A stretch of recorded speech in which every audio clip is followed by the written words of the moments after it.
What's going on, guys? It's Daniel Kai here. Now, I get a lot of people messaging me on social media, which is up right now. You can follow me on all that below, about exam stress, just stress in general. I'm gonna try and help you guys out because this is a common thing that I get through of just people stressing out over exams or anything that they've got coming up with worries. So I'm gonna try and help you guys as much as I can. I've been through exams before and I know how they are. I know how much stress you can have, and recently I've been through a lot of stress myself, but I've managed to kind of dial that down a little bit and help myself. I'm just gonna give you guys some hints and tips. Some of these will work. Scientifically, they will work. Others won't. It all depends on your individualness and on your opening up to new things and trying new things. If what you're doing right now isn't working, change certain things. Chances are if you still try and stick to the same routines and you're still feeling bad, it's not gonna work. I'm gonna try and help you guys because I'm nice like that and I like helping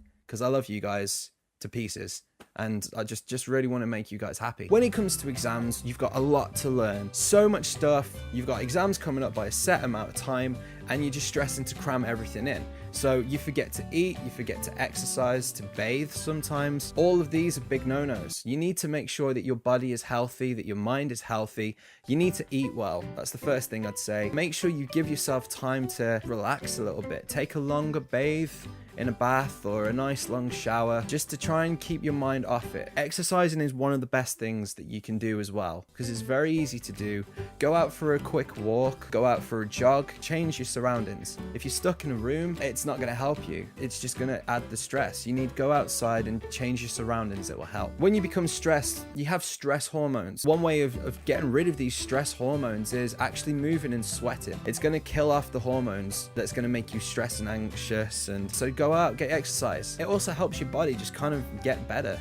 Instead of eating all chocolate crisps or anything, well, you can eat chocolate. I'll get to that in a minute. Instead of eating all fatty kind of foods that make your body feel, try and eat a little bit healthier. You can easily just cut up a couple of carrots or some vegetables and stuff just to keep your mind fresh. Don't keep all your stress inside you. Imagine it like a bottle of champagne. Your body's like champagne, for example. It's all right when it's stable, but the pressure is like somebody start to shake the champagne. And then when you start getting massively stressed, you're shaking that champagne until the cork pops. And that cork popping is pretty much you losing it. We don't want to get to that point. Talk to somebody about it. Get rid of that excess stress that you're putting upon yourself. Stress is all down to our ability to react to pressure. So when you've got pressures, the stress comes to us by our own way of dealing with that pressure. And to help that stress, talk to somebody. Offload the pressure of what you're thinking because other people can give you hints and tips on how to get better. Like, try and be positive. If you're getting to the point where you feel like you're getting so behind with things, try and do things that make you enjoy yourself.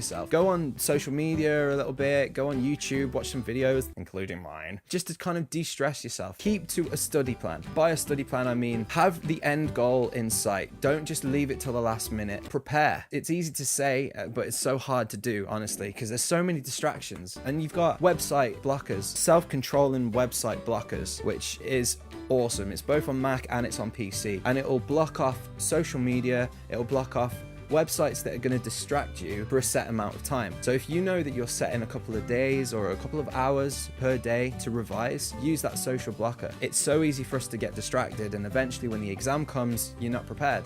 That's why the anxiety and stress come out. Help yourself. Get rid of all those social media for a couple of hours. Revise. You can even revise on your mobile apps as well. Download apps to help you guys on the go. If you're on the bus, just worrying about it and you can't get back to a computer and you've got a mobile that you can download apps with, use apps because that's going to help you as well. Back to the chocolate thing as well. To help you de-stress, it's scientifically proven that drinking chocolate above 70% or even eating chocolate, dark chocolate especially, is very good for you. It's also a natural aphrodisiac for the older people. Anything above 70% actually fights off cortisol, which is stress hormone, and it will make you feel better. Some universities as well in America incorporated that into their learning, as well as, listen to this, as well as creating puppy rooms. Puppy rooms, actually dedicated rooms that you can go off and play with puppies, or even bubble wrap. Just anything that's kind of that satisfaction, guaranteed things to do. It actually helps de-stress you out. I love a puppy room. I play with Coco all the time. He's absolutely crazy and he de-stresses me out. So if you've got animals, don't take your hamster to the library or your pet gerbil or rabbit because they might eat through the books and they won't be happy. That's not going to help anybody.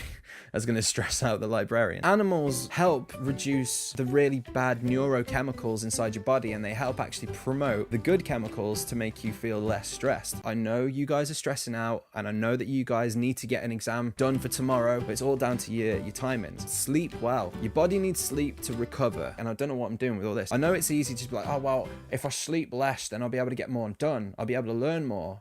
It doesn't usually work like that. You need to sleep more so that actually your body relaxes and your mind remembers the things that you learned the night before. That's another good thing. Revise before going to bed. Revise on the certain things, not like a night before the exam. Do it a couple of days before. You're more likely to remember things the night before. When you sleep on it, your brain kind of takes everything in, and in the morning, chances are you're going to remember it. But you still need to make sure that you look after yourselves, okay? So don't stress. Try and keep chilled. When you're revising, listen to classical music just in the background. Don't stress. And obviously my social media is open. If you want to have a chat personally, send me a DM and I will get back to you to try and help you as well. But please enjoy yourself. Good luck with the exams. Don't stress out too much. Your health is more important than the exam. Keep yourself happy. Hopefully this has helped. Anyway, hit the subscribe button for new videos if you're new. Hit the like button. Comment on if there's any tips that you guys have gone through that have helped, using the comments below for the people who need a little bit of extra advice. So until next time, love you guys. Stay positive. Stay as positive as you can. Stand to attention, and I will see ya. Are dedicated to saving the universe. Ha! You're self-serving spudface? Is that what you think you're doing? All of this death and destruction isn't going to save anything. After all these years, how can you still not understand? There are far greater dangers that need to be stopped. Oh, do you know what? I think I'm getting mixed up with the voices.